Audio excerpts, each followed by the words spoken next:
माँ अहिल्या अपनी बनाई युद्ध नीति के अनुसार रण मैदान में अकेले ही आगे बढ़ चलती है और वह रणभूमि के एकदम बीचों बीच खड़ी थी।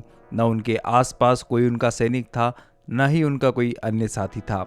माँ अहिल्या ऐसे में एक ग्रे कलर का कपड़ा लहराती है, जिसका संकेत यह था कि अभी आपको जो सैनिक छुपे हुए हैं युद्ध भूमि में, पीछे पहाड़ों की ओट में, चट्टानों की ओट में, उन्हें अपने ही मोर्चे पे बने रहना है, क्योंकि धैर्य यह सबसे ज़रूरी चीज़ होती है किसी भी युद्ध को जीतने में। और यहाँ पर अभी माँ अहिल्या के सैनिकों को, मालवा के नागरिकों को धैर्य से काम लेना था और अपनी जगहों को, अपने मोर्चे को छोड़ना नहीं था, अपनी मोर्चाबंदी को तोड़ना नहीं था। और तभी यहाँ पे हम देखते हैं कि माँ अहिल्या को जमीन के अंदर से कुछ सरसराहट की आवाज़ आती है, मानो कि कोई जमीन के अंदर से सांस ले रहा हो। माँ अहिल्या समझ जाती है कि भूमि के भीतर कुछ सैनिक छुपे हुए चंद्रावत के और इनसे बचना है। तभी माँ अहिल्या खतरे को भांपकर अब लाल रंग का कपड़ा लहरा देती है, जिसका संकेत यह था कि खतरा आ चुका है, सावधान हो जाओ और मोर्चे पर आकर आक्रमण करो। लाल रंग के कपड़े का संकेत पाकर ही तुकोजी बाबूजी अपने सभी सैनिकों और मालवा वासियों से कहते हैं आक्रमण, और सारे लोग हर हर महादेव के नारों के साथ आक्रमण के लिए उतर पड़ते हैं। और यहाँ पर सौभाग सिंह चंद्रावत और होलकर सेना के बीच युद्ध शुरू हो जाता है। दोस्तों, मालवा के आम नागरिकों के पास वही हथियार थे जिनका उपयोग वह खेती और लकड़ी काटने के काम में किया करते थे, जैसे कि फरसा, हसिया। इस तरह के हथियारों से ही वह दुश्मन की सेना पर टूट पड़ते हैं और अपनी बुद्धिमत्ता के दम पर वह सौभाग सिंह चंद्रावत के काफी सारे सैनिकों को मार गिराते हैं। दूर पहाड़ी पर सौभाग सिंह चंद्रावत देख रहा था यह सारे नज़ारे को, कि किस तरह से होलकर सेना और चंद्रावत के बीच में युद्ध चल रहा था। और इस युद्ध के क्षेत्र में माँ अहिल्या एक के बाद एक सौभाग सिंह चंद्रावतों के सैनिकों को मारते जा रही थी। अपने शौर्य, साहस और युद्ध कौशल का अदम्य परिचय देते हुए यहाँ पे देवी अहिल्या दुश्मन के ऊपर रणचंडी की तरह टूट पड़ती है और एक के बाद एक लगातार दुश्मनों को मारती जाती है। यहीं पे सौभाग सिंह अपना पैंतरा चलता है और वह दूर, जहाँ पर मालेराव के जैसा ही हूबहू या फिर मालेराव को ही फांसी के फंदे पे लटका के उसके नीचे 2 रेत के बोरे बांध दिए जाते हैं, जिसमें से धीरे धीरे रेत सरक रही थी।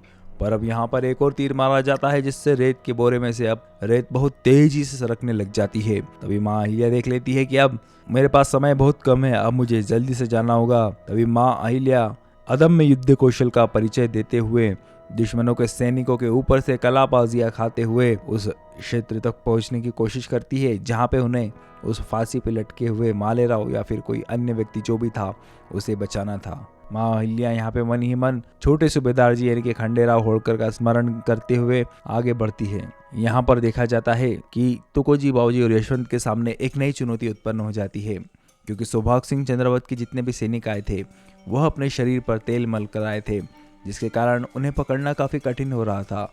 तुकोजी बाबूजी और यशवंत दोनों द्वंद्व युद्ध में उन्हें हरा नहीं पा रहे थे, क्योंकि जैसे ही वह उन्हें सैनिकों को पकड़ने जाते वह उनके हाथ से छूटकर फिसल जाते थे। यह सब देख के सौभाग सिंह चंद्रावत काफ़ी खुश हो रहा था, क्योंकि यह उसकी ही चाल थी। अब माँ अहिल्या के सामने यह चुनौती थी कि किस तरह से अपने सैनिकों को इस तेल के चिकनेपन से दूर कर राहत दी जाए। तो दोस्तों, माँ अहिल्या यहाँ पर ऐसा हल निकालती है कि जिसे देखकर आप भी एक बार सिहर जाओगे। माँ अहिल्या जलता हुआ कपड़ा लाती है और उसको उस मल युद्ध लड़ रहे तेल लगाए हुए आए सौभाग सिंह चंद्रावत के सैनिकों से सटा देती है।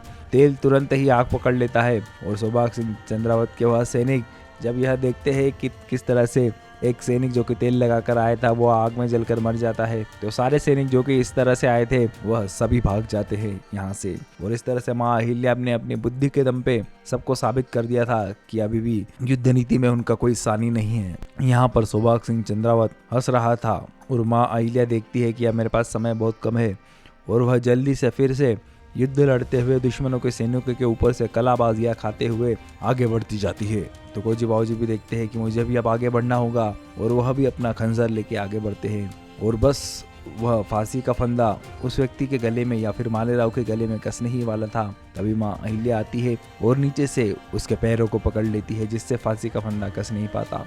और तुकोजी बाबूजी फौरन आकर उसके गले के फंदे को अपने चाकू से काट देते हैं। जब उस व्यक्ति का चेहरा खोलकर देखा जाता है तब यह चेहरा मालेराव का नहीं था, यह व्यक्ति मालेराव नहीं था, यह कोई और ही व्यक्ति था। वह व्यक्ति कहता है तब मेरी जान बचाने का बहुत बहुत शुक्रिया। आपके लिए यह संदेश सौभाग्य सिंह चंद्रावत ने भेजा है। तो माँ अहिल्या सौभाग्य सिंह चंद्रावत के आए संदेश को पढ़ना शुरू करती है।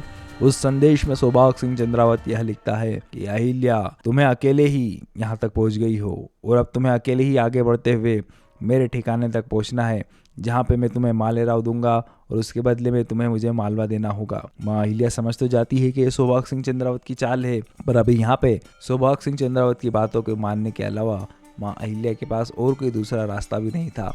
वह उसकी बातों को मानते हुए लगातार आगे बढ़ती जाती है, जिस तरह से सौभाग्य सिंह चंद्रावत उन्हें बताता है। इस तरह से हम देखते हैं कि अगले दिन सुबह हो जाती है। अब मालवा के घने जंगलों में सौभाग्य सिंह चंद्रावत ने कहाँ पर यहाँ बुलाया था माँ अहिल्या को, और वह लोग धीरे धीरे आगे बढ़ते हुए गाँव के पेड़ों को हटाते हुए चप्पे चप्पे को छानते हुए लगातार आगे बढ़ते जा रहे थे। और तभी यहाँ पर गुणो जी भी सौभाग्य सिंह चंद्रावत के साथ मौजूद था। यह गद्दार मालवा के सैनिकों की पल पल की खबर जरूर पहुंचा रहा होगा सौभाग्य सिंह चंद्रावत के पास। अब यहाँ पे मालवा के लोगों और तुकोजी बाबूजी को यह चिंता हो जाती है कि मैं विवश हूँ, कितना विवश हूँ कि जाकर मालेराव और अहिल्या के प्राणों की रक्षा भी नहीं करता। इतना विवश मैंने अपने आप को जिंदगी में कभी नहीं महसूस किया है। तब यशवंत तुकोजी बाबूजी से कहते हैं कि हम यहाँ पर एक ऐसी कोई योजना बनाना चाहिए जिससे कि माँ अहिल्या के हम प्राणों की रक्षा कर पाए और मालेराव को भी सुरक्षित बचा पाए।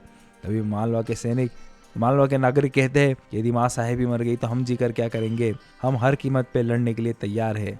तब तुकोजी बाबूजी एक योजना बनाते हैं जिसके अनुसार वह यशवंत को मालवा वासी और सैनिकों की जिम्मेदारी सौंपकर खुद आगे की तरफ बढ़ जाते हैं माँ अहिल्या और मालेराव के प्राणों की रक्षा के लिए, क्योंकि यदि अगर वह सब लोगों को लेकर आगे बढ़ते तो सौभाग्य सिंह चंद्रावत के सैनिक की नज़रों में वह आ जाते और सौभाग्य सिंह चंद्रावत के गुप्तचर यह जानकारी सौभाग्य सिंह चंद्रावत को भेज देते कि वह माँ अहिल्या अकेले नहीं आ रही बल्कि अपने साथ पूरे सैनिकों को भी लेकर आ रही है। अब यहाँ पे दूसरी ओर बताया जाता है कि माँ अहिल्या अकेले ही नक्शे में रास्ता ढूंढते हुए चंद्रावत के ठिकाने तक जा रही थी। अभी बीच रास्ते में उन्हें एक व्यक्ति मिलता है। वह कहता है माँ साहेब की जय हो, आप यह पानी पी लीजिए। पर पानी पिलाने वाले के इरादे कुछ नेक नहीं लग रहे थे। माँ अहिल्या देख रही है कि उसके द्वारा ओढ़ गए कंबल के नीचे उसने एक तलवार छुपा रखी है और उसके वस्त्र भी सौभाग्य सिंह चंद्रावत के सैनिकों से काफी मिलते जुलते थे। तब माँ अहिल्या उसे पानी तो ले लेती है, पर तभी वह कटार निकाल लेता है। माँ अहिल्या मौका देखते ही उस पर हमला करती है, वो उसके गले की नस काट के उसे वहीं पे मार डालती है। अब यहाँ पे सौभाग्य सिंह चंद्रावत देख रहा था कि अहिल्या आगे बढ़ रही है, उसके साथ गुणोजी भी था। और दोस्तों हमें आगे देखना है कि क्या माँ अहिल्या मालेराव को बचा पाएगी या किस तरह से माँ अहिल्या रक्षा कर पाएगी मालवा और मालेराव की।